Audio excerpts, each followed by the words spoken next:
So as I expected, battery's just far too dead to actually crank over and get it to fire off. The fact that it actually turned over a little bit makes me super pumped. So I'm gonna remove this battery, get it charged up, and hopefully it's not dead and I don't have to purchase a new one. I don't know if you can tell, but I'm super thrilled that it actually cranked over with the key.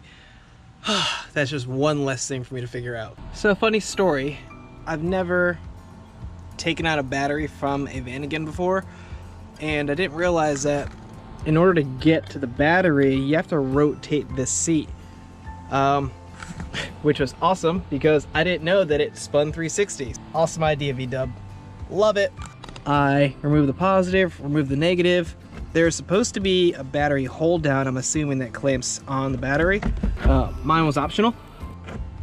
I can't manhandle this thing out. I can't get my fingers in there. So I think I'm gonna use a set of vice grip.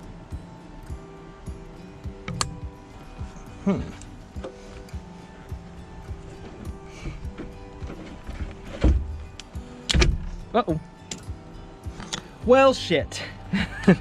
Now it's stuck.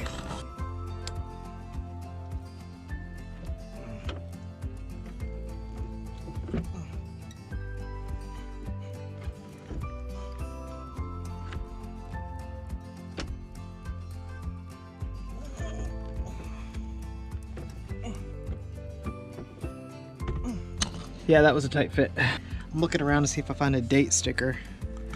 Battery looks in really good condition. Oh no, right there, here's a date, February of 2016. This battery is most likely gonna be junk because batteries normally last about 5 years, so I might buy battery today. Hey, so let's fast forward a few hours. I started taking things apart. So like I said earlier, this is my very first Volkswagen Vanagon, and I don't know exactly how to dismantle or work on this thing, but what I do know is how to troubleshoot and diagnose vehicles. So, step one, battery. No voltage. I had 2 volts in that battery, had it tested, tried getting it to accept the charge, it failed within 20 minutes. Swapped that out, we got a brand new battery. Brand new battery over there somewhere. While I was here, I figured, let me pull the spark plugs out and take a look. Pull the spark plugs out. This is what they look like. That is unburnt fuel. Give it a little smell, smells like gasoline. Which is a bonus because that means I didn't get any coolant inside the cylinder. Because then it would smell like coolant, not fuel. So, popped all the spark plugs out. They all had the same condition. They all smelled like fuel, which leads me to believe we either have a bad coil or bad injectors because we're getting too much fuel in there, or not enough spark to burn said fuel that goes into the cylinder. So I got a, what did I get? I picked up a compression tester. So you can get one of these right here from any of your parts stores. You can rent it, you don't have to purchase it, and it's basically put down a deposit. You get your deposit back after you're done testing. So that's what we're going to do right now.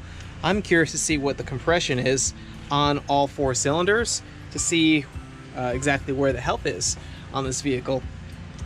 This was a lot easier to get to because there was nothing in my way. I had to take the whole air box out to get to these 2 spark plugs right here. This manual right here showed me exactly what I have to do to disable the fuel system. I could easily just pull the hose that goes to the fuel pump and just like have fuel pump into a bucket, but I don't want to do that, so I'm just going to turn the fuel pump off entirely. So what we do there is get in here, pull this relay out, and we're good to go. That right there is the fuel pump relay. So with that removed, the fuel pump won't get any power. What I did do is pop the coil off and just have it grounded right here. So when I do key it over, I should be able to hear the coil ignite, and I'll hear like a quick tap, tap, tap, tap. So that'll let me know that the coil is working. The crappy part is that I have to do it from up there and I won't be able to see it. So we'll figure out how to work that out. Maybe I'll just review the footage and see exactly what the color of the coil spark looks like, because that will also give you indication on how well that component is functioning. So yeah, first we're gonna get this guy installed to the very first cylinder and get it fired up and see where we're at. I'm not looking for a specific number, I'm just looking for consistency. New battery is installed, and it was way easier getting it in because it came with this go fast handle. So thank you AutoZone for that.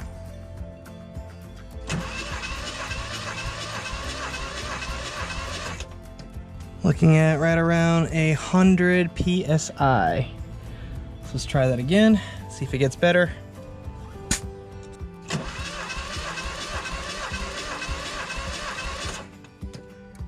All right, 100 PSI.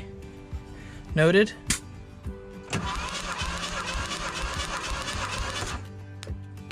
Hope that looked cool. I'm gonna move on to all the other cylinders. It's basically gonna be the same thing. Plug that compression tester into all of them. So I'm just gonna cut to it. Passenger side front cylinder. We're having 130. Okay, quick recap. So, spark plugs installed on both sides, airbox reinstalled. The ignition coil is installed, the relay is installed.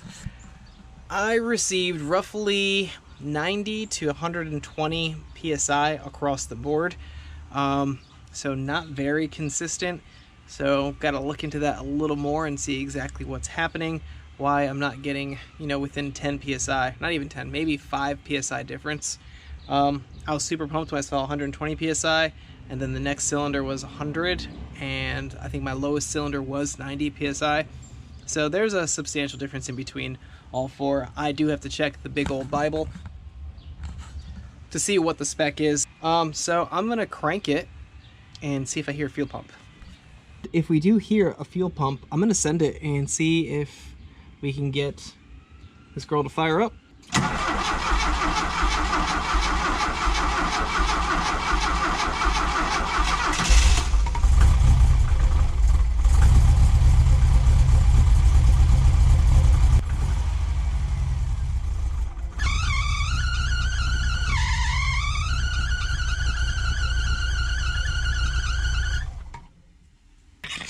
Well, that was unexpected. We have ignition and it actually ran and idled pretty nicely. We are dumping fluid out, and that's where I believe that head gasket issue is, but I didn't think it was gonna run that well. So I heard belt squeal. I'm assuming it's the alternator. So I'm gonna adjust that, fire it up again, and then see exactly where our charging system looks like. See if we're actually getting decent voltage. But yeah, we got a running motor, guys. Should probably check engine oil. So I'm pulling it out now, and the dipstick is covered. And smelling it, it smells like synthetic motor oil, actually. So we don't have any oil and coolant contamination. So I'm kind of curious to see exactly what seal has failed. And just doing a quick inspection.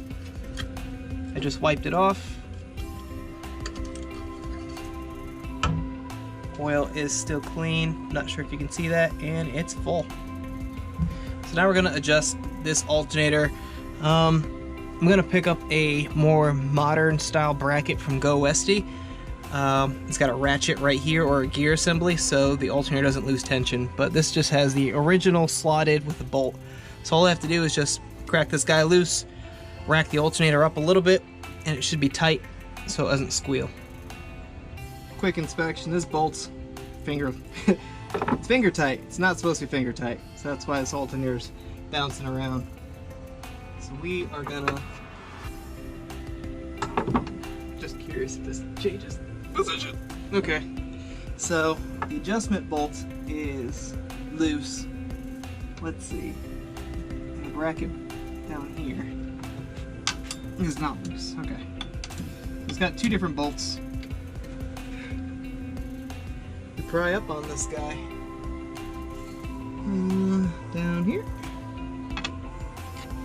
Looks like a nice flat spot. And if you are curious, they're both 13mm nuts for the adjustment and the mounting bracket. So definitely going to be pumped to get that Go Westy bolt. Actually, that thing just spun. I think this is either the wrong bolt or it's stripped. It's one thing with these old rigs, you have no idea what you're getting into. So it's just a strip bolt, not the end of the world. We're gonna take my super fancy $6 Harbor Freight digital multimeter and we're gonna check our charging system. So now checking the nominal voltage. This is a brand new battery. We're looking at 12.8 volts, which is awesome.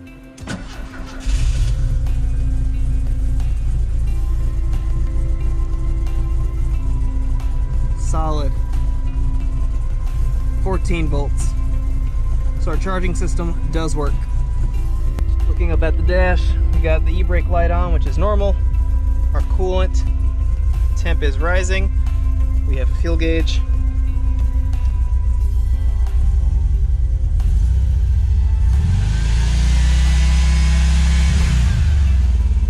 Woo! That return spring definitely needs some help. Let's try that again.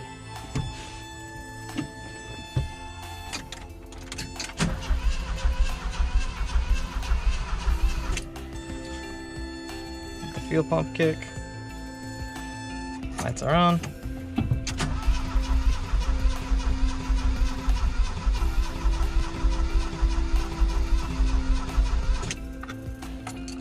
Don't think it liked that rev. Okay, we got it running. I think we might have broke something.